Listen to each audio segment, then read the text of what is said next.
माँ से बढ़कर इस दुनिया में कोई नहीं। एक छोटे से गांव में रमेश नाम का एक लड़का रहता था। बचपन में ही उसके पिता को गुजर जाने के कारण परिवार को चलाना बहुत ही मुश्किल हो रहा था। रमेश की माँ दूसरों घरों में जाकर कुछ काम करती थी, जिससे उसे कुछ पैसे मिलते। उसी से वह किसी तरह घर का खर्च और अपने बेटे को पढ़ा लिखा रही थी। रमेश बहुत शांत स्वभाव का था और वह बहुत शर्मीला भी था। किसी से ज़्यादा बात भी नहीं करता था। एक दिन जब स्कूल से छुट्टी हुआ तो शिक्षक ने उसके हाथ में एक लिफाफा दिया और बोले, ये अपनी माँ को दे देना।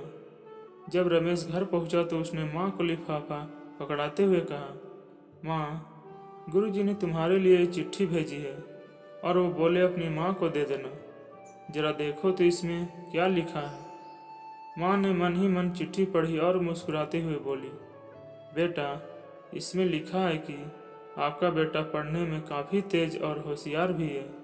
इस स्कूल के सभी बच्चों की तुलना में इसका दिमाग बहुत तेज है, इसलिए आपसे एक विनती है कि इसे किसी और स्कूल में पढ़ने के लिए भेजें। यह बात सुनकर रमेश बहुत खुश हुआ।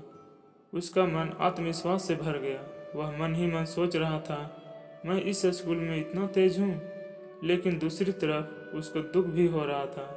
वह सोच रहा था, अब शायद इस स्कूल को छोड़ना पड़ेगा। फिर माँ ने उसका नामांकन एक दूसरे स्कूल में करा दिया। समय बीतने लगा। रमेश ने खूब मेहनत से पढ़ाई की। आगे चलकर उसने बहुत सारे परीक्षा भी दिया और वह एक परीक्षा में पास होकर ऑफिसर बन गया, जिससे उसकी माँ बहुत खुश हुई। अब रमेश की माँ बूढ़ी हो चली थी। उनकी सेहत अच्छी नहीं रहती थी और कई दिनों से बीमार भी चल रही थी। कुछ दिनों के बाद अचानक से एक दिन सेहत बहुत ज़्यादा खराब हो जाती है, जिसके कारण उनकी मृत्यु हो जाती है। रमेश के लिए यह पल बहुत बड़ा दुख का था। वह जोर जोर से रोने लगा। उसे समझ नहीं आ रहा था कि अब अपनी माँ के बिना वो कैसे जिएगा, कैसे रहेगा। अब माँ को गुजरे कई दिन हो चुके थे। रमेश को जब भी अपनी माँ की याद आती तो वो रोने लगता। एक दिन उसने अपनी माँ की पुरानी अलमारी देखी और खोलने की कोशिश करने लगा। अलमारी खोलने के बाद उसने देखा कि माँ का कुछ सामान रखा हुआ है। उस अलमारी में रमेश के पुराने खिलौने और बचपन के कुछ कपड़े तक उनकी माँ ने संभाल के रखे हुए थे। रमेश एक एक कर सारी चीज़ें निकालने लगा। वह देखना चाह रहा था कि माँ ने और क्या क्या सामान इस अलमारी में रखी थी। और तभी उसकी नज़र एक पुरानी चिट्ठी पे पड़ी।